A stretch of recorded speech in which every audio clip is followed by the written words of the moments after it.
Buen día, ¿cómo andan? Yo soy la doctora arquitecta Karina Jensen.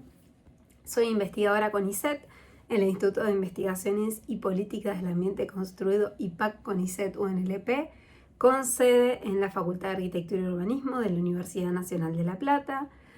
Soy profesora titular del taller de la BOA Jensen de Teorías y Planificación Territorial y vengo trabajando en temas relacionados al paisaje en sus distintas escalas hace algunos años.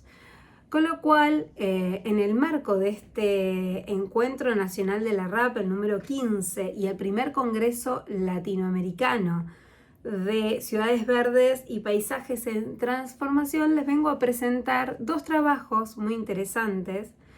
El primero, la infraestructura vial y paisaje en la planificación del territorio, el caso de los accesos de la ciudad de Mendoza, Argentina, de Matías Esteves y de Natalia Luis. Y el segundo trabajo, armado un jardín ecosistémico con especies nativas en el marco de la docencia universitaria,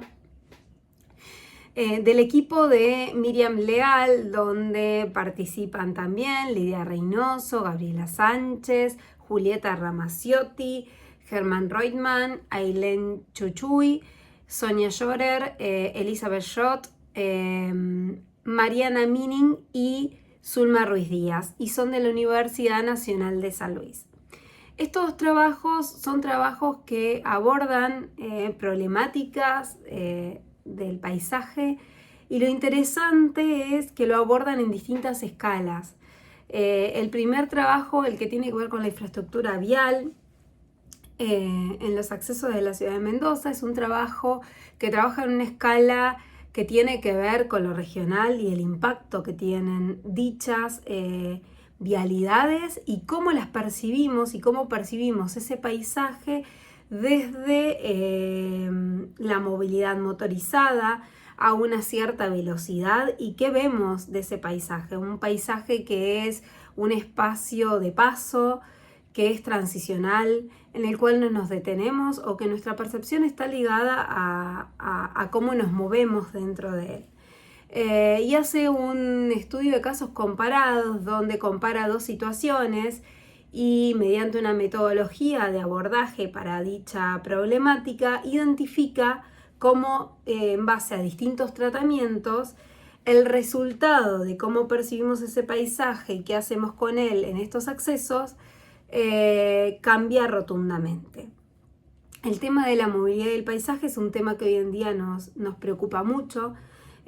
porque estos espacios han cambiado en relación a cómo nos movemos y a la velocidad en la que nos movemos.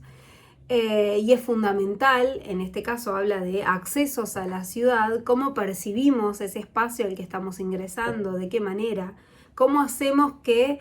esas vías contemplen en su diseño y en su estructura el paisaje. Hablan ellos de especies vegetales, del tratamiento de los bordes, de los taludes, de cómo la calzada empieza a incorporar todo lo que está alrededor de ella, y cómo podemos con ciertas intervenciones empezar a incorporar eso al paisaje y que sea parte del paisaje de nuestro lugar. El caso del segundo trabajo, el armado de un jardín ecosistémico, ahí tenemos un cambio de escala porque tenemos una escala que tiene que ver más con lo local, y es un trabajo muy interesante porque empieza a hacer énfasis en un proceso que tuvo la villa de Merlo en los últimos años, donde pasó de ser una villa a recibir población y habitantes que venían de otros lugares a habitarla, más el turismo que hace uso y sobrecarga de ese espacio. Y me parece muy interesante cómo trabajan esto del jardín ecosistémico con especies nativas de la Villa de Merlo. Como toda ciudad donde empiezan a aparecer habitantes que vienen de otros lados, cada uno trae también esa vegetación del lugar donde viene. Entonces por ahí recuperar cuáles son las especies nativas del lugar, cómo empezar a pensar en esos jardines ecosistémicos para regenerar la biodiversidad, y cómo empezar a tener en cuenta algunas cuestiones que tienen que ver con abrir vías para que el turismo ingrese, se desplace, la construcción y el crecimiento propio que tiene la ciudad, la expansión urbana, estos nuevos barrios que aparecen y cómo empiezan a modificar ese paisaje que está en continua transformación. Y este proyecto que tiene que ver con un jardín ecosistémico para empezar a recuperar esa biodiversidad y también empezar a generar esa identidad del habitante de la villa de Merlo, para no perderlo frente a cuestiones que tienen que ver con habitantes de afuera y migraciones que recibe, y